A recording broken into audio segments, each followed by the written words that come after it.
ഇതാണ് ഇന്ന് രാവിലെ ഉരുൾപൊട്ടലുണ്ടായ വയനാട്ടിലെ മുണ്ടക്കൈ അതുപോലെ തന്നെ ചൂരൽമല ഏരിയയുടെ ആകാശ ദൃശ്യം. ഗൂഗിൾ എർത്തിലാണ്. ഇവിടെയാണ് നമ്മുടെ നദീൻ്റെ ഉത്ഭവം വരുന്നത്. ഇവിടുന്ന് നദി ഇങ്ങനെ വന്ന് ഈ കല്ലും മണ്ണൊക്കെ വന്നിട്ട് ഇതാണ് മുണ്ടക്കൈ. ഈ ഏരിയയിലാണ്. ഇവിടെ ഇത്രത്തോളം വീടുകളുണ്ട്, ഒരുപാട് വീടുകളുണ്ട്.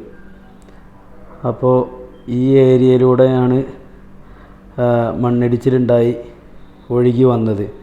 ഇതാണ് നമ്മൾ ന്യൂസിലൊക്കെ കാണുന്ന സ്കൂള്. ഈ ഒരു ഏരിയ മാത്രം ഇപ്പോൾ അവശേഷിക്കുന്നുള്ളൂ. ഈ ഒരു ബിൽഡിങ്ങുകൾ മാത്രം സെൻറ്ററിലുള്ളത്. പണ്ട് കവളപ്പാറയിലും നടന്ന സമയത്തും സെൻറ്ററിലുള്ള ഒരു ഭാഗം മാത്രം അവശേഷിച്ച് ചുറ്റിനുള്ളത് കംപ്ലീറ്റ് പോയിട്ടുണ്ടായിരുന്നു. അതുപോലെ അവിടുന്ന് നേരെ വന്ന് ഇതാണ് സൂചിപ്പാറ വാട്ടർഫാൾസ്. അതിലൂടെ വന്ന് നേരെ പുഴയിലേക്ക് കണക്റ്റ് ആകുകയാണ് ചാലിയാർ പുഴ. ഇവിടുന്ന് ഒരുപാട് ദൂരം ചാലിയാർ പുഴ നീളത്തിൽ വന്നിട്ട് ഇതാണ് പോത്തുകല്ല്, ഞങ്ങളുടെയൊക്കെ സ്ഥലം. ഇന്ന് രാവിലെ ഇവിടുന്നാണ് ഒരു 9ഓളം ഡെഡ് ബോഡികൾ കിട്ടിയിട്ടുള്ളത്.